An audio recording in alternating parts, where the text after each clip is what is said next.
आकाशवाणी चंडीगढ़ तो पेश है समाचार दर्शन।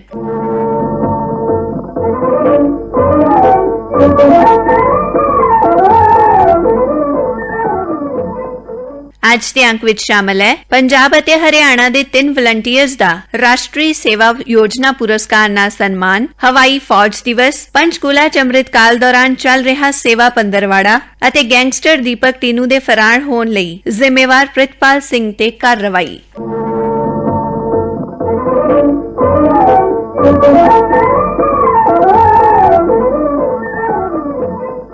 ਰਾਸ਼ਟਰਪਤੀ ਦ੍ਰੋਪਦੀ ਮੁਰਮੂ ਵੱਲੋਂ ਹਾਲ ਹੀ ਚ ਦੇਸ਼ ਭਰ ਚੋਂ ਐਨਐਸਐਸ ਵਲੰਟੀਅਰਸ ਨੂੰ ਸਮਾਜ ਸੇਵਾ ਲਈ ਰਾਸ਼ਟਰੀ ਸੇਵਾ ਯੋਜਨਾ ਪੁਰਸਕਾਰ ਨਾਲ ਸਨਮਾਨਿਤ ਕੀਤਾ ਗਿਆ। ਪੰਜਾਬ ਚ ਲਾਇਲਪੁਰ ਖਾਲਸਾ ਕਾਲਜ ਦੇ ਵਿਦਿਆਰਥੀ ਐਨਐਸਐਸ ਵਲੰਟੀਅਰ ਮਨਿੰਦਰਜੀਤ ਸਿੰਘ ਨੂੰ ਇਹ ਸਨਮਾਨ ਮਿਲਿਆ। ਮਨਿੰਦਰਜੀਤ ਸਿੰਘ ਨੇ ਪਰਾਲੀ ਨੂੰ ਸਾੜਨ ਤੋਂ ਰੋਕਣ ਲਈ ਨਾ ਸਿਰਫ ਜਾਗਰੂਕ ਕੀਤਾ, ਸਗੋਂ ਕਿਸਾਨਾਂ ਨੂੰ ਨਵੀਆਂ ਤਕਨੀਕਾਂ ਵੀ ਸੁਝਾਈਆਂ। ਮਨਿੰਦਰਜੀਤ ਸਿੰਘ ਨੇ ਦੱਸਿਆ, ਖੇਤ ਦੀ ਪਰਾਲੀ ਨੂੰ ਉੱਥੇ ਜਲਾ ਦਿੰਦੇ ਆ ਤੇ ਉਹਦਾ ਕੋਈ ਫਾਇਦਾ ਨਹੀਂ ਹੁੰਦਾ। ਇਸ ਪਰਾਲੀ ਨੂੰ ਆਪਾਂ ਇੱਕ ਹੋਰ ਤਰੀਕੇ ਨਾਲ ਯੂਜ਼ ਕਰ ਸਕਦੇ ਹਾਂ। ਆਪਾਂ ਲਸਣ ਦੀ ਬਿਜਾਈ ਕਰਦੇ ਹਾਂ। ਲਸਣ ਦੀ ਬਿਜਾਈ ਕਰਨ ਤੋਂ ਬਾਅਦ ਉਹਦੇ ਵਿੱਚ ਘਾਹ ਉੱਗਣ ਦੇ ਨਾਲ ਉਹਨੂੰ ਕਿੰਨੀਆਂ ਗੋਡੀਆਂ ਦੇਣੀਆਂ ਪੈਂਦੀਆਂ। ਇਹ ਘਾਹ ਨੂੰ ਬਚਾਉਣ ਦਾ ਕਰਕੇ ਜੇ ਆਪਾਂ ਇਹਨੂੰ ਮਲਚਿੰਗ ਕਰ ਦਿੱਤੀ ਜਾਵੇ, ਪਹਿਲਾਂ ਲਸਣ ਬੀਜ ਕੇ ਉੱਤੇ ਪਰਾਲੀ ਵਿਛਾ ਦਿੱਤੀ ਜਾਵੇ ਤੇ ਉਸ ਤੋਂ ਬਾਅਦ ਆਪਾਂ ਇਹਨੂੰ ਪਾਣੀ ਲਾ ਦਿੱਤਾ ਜਾਵੇ, ਇਹ ਲਸਣ ਆਪਣੇ ਆਪ ਹੀ ਤਾਂ ਉੱਗ ਕੇ ਆ ਜਾਣਾ ਤੇ ਜਿਹੜਾ ਘਾਹ ਉਹ ਕਦੀ ਨਹੀਂ ਹੋਊਗਾ ਖੇਤ ਦੇ ਵਿੱਚ। ਤੇ ਇਹਦੇ ਨਾਲ ਆਪਣੀਆਂ ਕਰਾਉਣ ਦੀ ਕੋਸਟ ਬਚ ਗਈ ਆਪਣੀ। ਇਹ ਆਪਾਂ ਜਿਹੜੀ ਪਰਾਲੀ ਵਿਛਾਈ ਹੈ ਇਹ ਹੌਲੀ ਹੌਲੀ ਮਿੱਟੀ ਦੇ ਨਾਲ ਗਲ ਕੇ ਜੋ ਆਪਾਂ ਲਸਣ ਬੀਜਿਆ ਇਹਨੂੰ ਵੀ ਇਹਨੇ ਉੱਪੀ ਨਾਲ ਖਾਦ ਬਣ ਕੇ ਇਹਨੇ ਉਹਨੂੰ ਲਸਣ ਨੂੰ ਤਾਕਤ ਦੇਣੀ।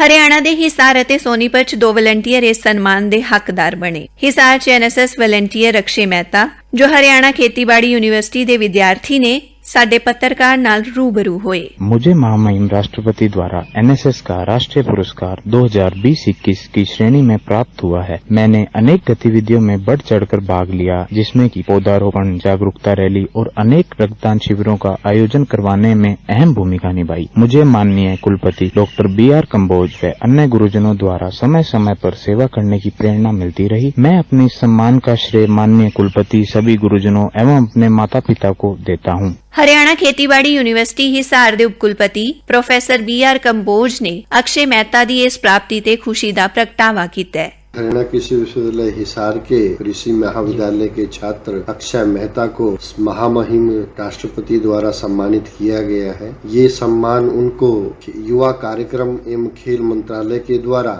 उन्होंने एनएसएस में जो उत्कृष्ट कार्य किया है उसके लिए दिया गया है और इस इनाम को भारत की महामहिम राष्ट्रपति महोदया द्रौपदी मुर्मू के द्वारा दिया गया है। ये विश्वविद्यालय के लिए, विश्वविद्यालय परिवार के लिए बहुत ही गौरव की बात है, क्योंकि विश्वविद्यालय न केवल पठन पाठन, अनुसंधान और विस्तार गतिविधियों में उत्कृष्ट कार्य कर रहा है, ये सम्मान पाने के बाद ये भी साबित होता है कि विश्वविद्यालय जो सामाजिक गतिविधियां हैं उनमें भी चढ़कर भाग लेकर अपने राज्य का और राष्ट्र का नाम रोशन कर रहा है। उसी के तहत अक्षय मेहता को ये पुरस्कार दिया गया है। ये जो सर्वोच्च पुरस्कार है राष्ट्रीय स्तर पर एनएसएस के उन वॉलंटियर्स को दिया जाता है जो कि सामाजिक कार्यों जैसे ब्लड डोनेशन कैंप्स को लगाना, स्वच्छता अभियान को अच्छे से चलाना, व सरकार के द्वारा जो भी स्कीमें हैं जो समाज के उत्थान के लिए की जाती हैं उनके प्रचार प्रसार के लिए, इस प्रकार से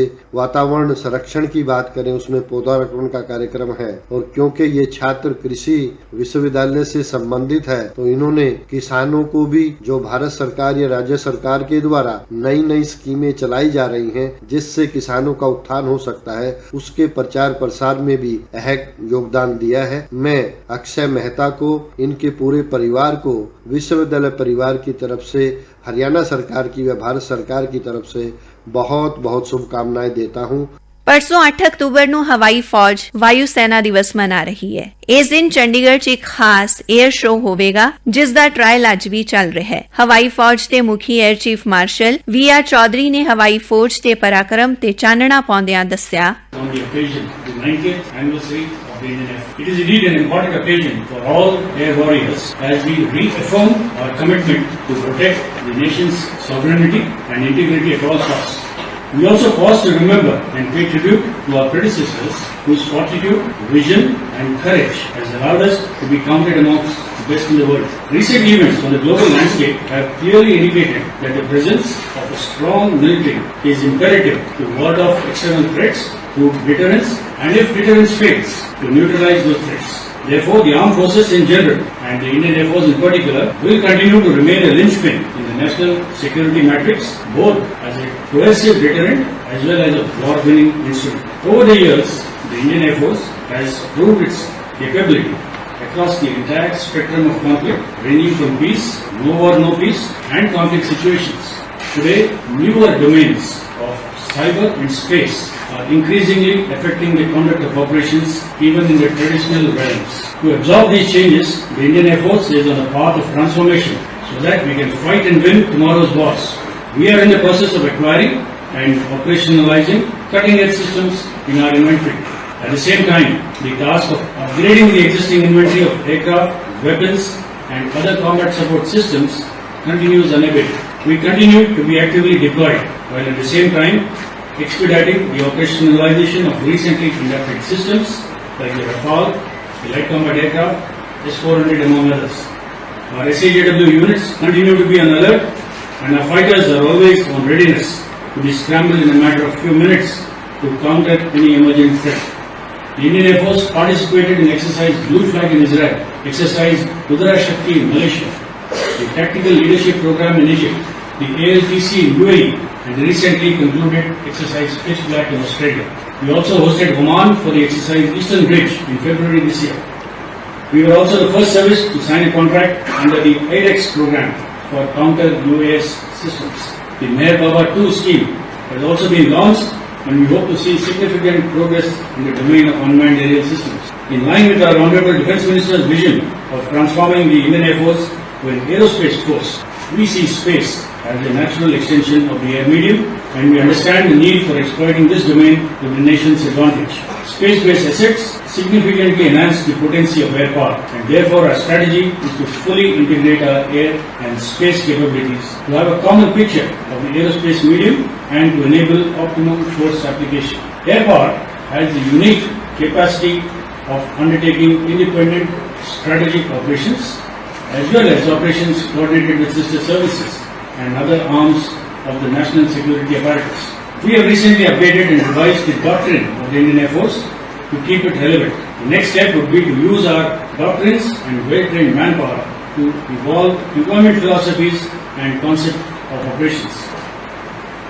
ਅੰਮ੍ਰਿਤ ਕਾਲ ਦੌਰਾਨ ਪੰਚਕੂਲਾ 'ਚ ਸੇਵਾ ਪੰਦਰਵਾੜਾ ਮਨਾਇਆ ਗਿਆ। ਇਸ ਬਾਰੇ ਹਰਿਆਣਾ ਵਿਧਾਨ ਸਭਾ ਦੇ ਸਪੀਕਰ ਗਿਆਨਚੰਦ ਗੁप्ता ने ਦੱਸਿਆ, जिला प्रशासन पंचकूला के द्वारा 3 बड़े महत्वपूर्ण सामाजिक विषयों को लेकर के बहुत ही भव्य कार्यक्रम का आयोजन किया गया, जिसकी अध्यक्षता पूर्व थल सेना अध्यक्ष करगिल के हीरो जनरल वीपी मलिक ने की। और इस कार्यक्रम के माध्यम से किस प्रकार से हम पंचकूला को नशा मुक्त बना सकते हैं, पंचकूला में स्वच्छता किस प्रकार से ला सकते हैं और जो ट्रैफिक नियम है वो पालन करने चाहिए, इस प्रकार के तीनों विषयों को लेकर के लगभग 1000 बच्चे पर्सनली यहाँ पर उपस्थित रहे और 35,000 बच्चों को सीधे लिंक के जरिए उनको ये कार्यक्रम का दर्शन कराया गया। और मैं समझता हूँ कि ये कार्यक्रम समाज को जागरूक करने के लिए और नशा मुक्ति, स्वच्छता और जो ट्रैफिक के नियम पालन करने के लिए बहुत आवश्यक है। नशा जो हमारे देश को, हमारे प्रदेश को, हमारी सीमाओं को खोखला करता जा रहा है, हमारे युवाओं को नशे से मुक्ति दिलाने के लिए इस प्रकार के कार्यक्रम अति आवश्यक है। ਨਸ਼ਾ ਮੁਕਤੀ ਪ੍ਰੋਗਰਾਮ 'ਚ ਸ਼ਾਮਲ ਹੋਈ पंचकूला ਦੇ हंसराज पब्लिक स्कूल ਦੀ विद्यार्थन कशिश कपूर ने कहा, आज मैं यहाँ नशा मुक्ति के कार्यक्रम में शामिल हूँ। यहाँ पर हमें रंगोली, पेंटिंग्स, नाटक के द्वारा नशा मुक्ति के बारे में काफ़ी जागरूक किया गया। यहाँ हमें बताया गया है कि हमें अपने परिवार, लोगों और अपने अन्य सहपाठियों को नशा मुक्ति के बारे में जागरूक करना चाहिए। ਗੈਂਗਸਟਰ ਦੀਪਕ ਟੀਨੂ ਦੇ ਪੁਲਿਸ ਹਿਰਾਸਤ 'ਚੋਂ ਫਰਾਰ ਹੋਣ ਕਾਰਨ ਕਈ ਸਵਾਲ ਖੜੇ ਹੋਏ ਨੇ। ਇਸ ਲਈ ਜ਼ਿੰਮੇਵਾਰ ਸਬ ਇੰਸਪੈਕਟਰ ਪ੍ਰਿਤਪਾਲ ਖਿਲਾਫ ਹੋਈ ਕਾਰਵਾਈ ਤੇ ਮਾਨਸਾ ਦੇ ਪੁਲਿਸ ਮੁਖੀ ਗੌਰਵ ਤੂਰਾ ਨੇ ਦੱਸਿਆ, ਦੋਸ਼ੀ ਹੈਗੇ ਆ ਪ੍ਰਿਤਪਾਲ ਸਿੰਘ, ਉਹਨਾਂ ਦੇ ਖਿਲਾਫ ਸਰਕਾਰ ਵੱਲੋਂ ਸਖਤ ਤੋਂ ਸਖਤ ਕਾਰਵਾਈ ਹੋਈ ਹੈ। ਸਖਤ ਧਾਰਾਵਾਂ ਤਹਿਤ ਉਹਨਾਂ ਦੇ ਉੱਤੇ ਜਿਹੜਾ ਪਰਚਾ ਦਰਜ ਕਰਕੇ ਜਿਹੜਾ ਉਹਨਾਂ ਨੂੰ ਅਰੈਸਟ ਕੀਤਾ ਗਿਆ ਹੈਗਾ, ਨੌਕਰੀ ਤੋਂ ਉਹਨਾਂ ਨੂੰ ਜਿਹੜਾ ਡਿਸਮਿਸ ਕਰ ਦਿੱਤਾ ਗਿਆ ਹੈ ਤੇ ਬਹੁਤ ਹੀ ਸਖਤ ਕਾਰਵਾਈ ਜਿਹੜੀ ਸਰਕਾਰ ਵੱਲੋਂ ਕੀਤੀ ਗਈ ਹੈਗੀ ਹੈ ਤੇ ਪੂਰੀ ਸਖਤੀ ਨਾਲ ਹੀ ਉਹਨਾਂ ਨਾਲ ਪੇਸ਼ ਆਇਆ ਜਾਵੇ। ਪਰਿਵਾਰ ਸਾਡੇ ਕੌਨਫੀਡੈਂਸ 'ਚ ਹੈਗਾ ਹੈ। ਪਰਿਵਾਰ ਸਾਨੂੰ ਜੋ ਇਨਪੁਟਸ ਦਿੰਦਾ ਹੈਗਾ ਜਾਂ ਜੋ ਵੀ ਇਨਪੁਟ ਸਾਨੂੰ ਪਬਲਿਕ ਤੋਂ ਆਉਂਦੇ ਉਹਦੇ ਉੱਤੇ ਅਸੀਂ ਫਾਈਲ ਦੇ ਉੱਤੇ ਫੈਕਟਸ ਲਿਆ ਕੇ ਡੂੰਘਾਈ ਨਾਲ ਤਫਤੀਸ਼ ਕਰਦੇ ਹਾਂ। ਅਸੀਂ ਫੈਮਿਲੀ ਦੇ ਟੱਚ ਨਾਲ ਹੈਗੇ ਆ ਅਤੇ ਉਹਨਾਂ ਨੂੰ ਕੋਈ ਮੁਸ਼ਕਿਲ ਅਸੀਂ ਨਹੀਂ ਆਉਣ ਦੇਵਾਂਗੇ। ਫੈਸਿਲਿਟੀ ਵਾਲੀ ਕੋਈ ਗੱਲ ਨਹੀਂ ਹੈਗੀ ਹੈ। ਮਾਨਯੋਗ ਹਾਈ ਕੋਰਟ ਤੇ ਸੁਪਰੀਮ ਕੋਰਟ ਵੱਲੋਂ ਜੋ ਕਾਨੂੰਨ ਅਨੁਸਾਰ ਹਦਾਇਤਾਂ ਹੈਗੀਆਂ ਉਹਦੀ ਹੀ ਪਾਲਣਾ ਜਿਹੜੀ ਅਸੀਂ ਕਰਾਉਂਦੇ ਹੈਗੇ ਆ। ਇਸ ਦੇ ਨਾਲ ਹੀ ਸਮਾਚਾਰ ਦਰਸ਼ਨ ਦਾ ਇਹ ਅੰਕ ਖਤਮ ਹੁੰਦਾ ਹੈ। ਪੇਸ਼ਕਸ਼ ਅਸ਼ਵਨੀ ਕੁਮਾਰ ਸ਼ਰਮਾ, ਵਾਚਿਕਾ ਰਤਿਕਾ, पेशकारी सहायक सुखविंदर सिंह।